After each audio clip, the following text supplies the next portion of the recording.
Hey guys, welcome back to my channel. It's the Hungry Tourist, and today we're going to be going over words that English speakers overuse. So these are all words and phrases that I've overused in the past. It's sometimes hard when you're used to using a word or a phrase, but you just have to practice using something else or not using it at all. So the first word is like. Overusing the word like might make you think of Southern California, Valley Girl type of language. But the fact is, like is used by so many of us. It's oftentimes used as a filler word. You're just adding an extra word to save time or maybe give you more time to think of something else to say. Since it's a filler word, it's just fluff. The best thing to do is just cut it out. Focus on what you need to say and say it. It's not going to add anything to what you're saying. The best thing to do is just completely leave it out. The next word is something that I hear all the time on social media and any type of internet entertainment, and that word is iconic.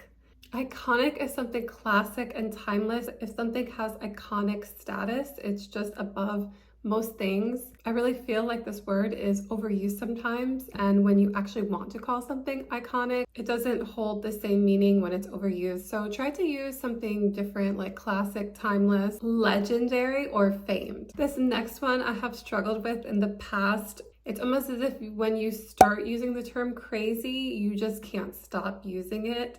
So if you're not using it, please just don't even introduce it to your vocabulary. I feel like a lot of times we overuse it when we're listening to someone tell a story and we're responding to something. We don't exactly know how to respond. A lot of times we just say, oh yeah, that is so crazy. Wow, yep, that's crazy. Or if you're talking about yourself and you want to express something that was out of your control, you may also call it crazy. A word that I have replaced for crazy is wild or bizarre, something that happened out of the blue that really just doesn't happen very often. Another word that English speakers tend to overuse is really. Now, we overuse really in both our written and spoken language. It's an adverb and it's used to emphasize or intensify something. It really prevents you from using better vocabulary. Think about describing a flower as really pink. Maybe look more at the flowers. See what colors and hues that you pick up. Maybe it's more of a salmon color. Maybe it's flushed. Maybe it's rosy. Dive into your vocabulary and see what's more appropriate. See what you can use. And if you're nervous about using the wrong word, that's perfectly fine. There's something wrong with messing up. Another word we tend to overuse is describing something as very. Very is another adverb and it's another filler word. And again, instead of replacing it, you really just should eliminate it and use a better vocabulary word. So for instance, instead of describing something as frightening or terrifying, we may just say it's very scary. And yes, it may be very scary, but there's so many other words that you can use to describe the situation instead of very scary. Some people will use this in a way to intensify their language, but actually it can take a lot away. You may think that saying the sun is very bright is going to be descriptive and paint a picture for whoever you're speaking to or whoever you're writing to, but actually picking a different word can be a better way to illustrate what you're saying or describe a feeling. So instead of saying that the sun is very bright, you can say that it is blazing, dazzling, radiant.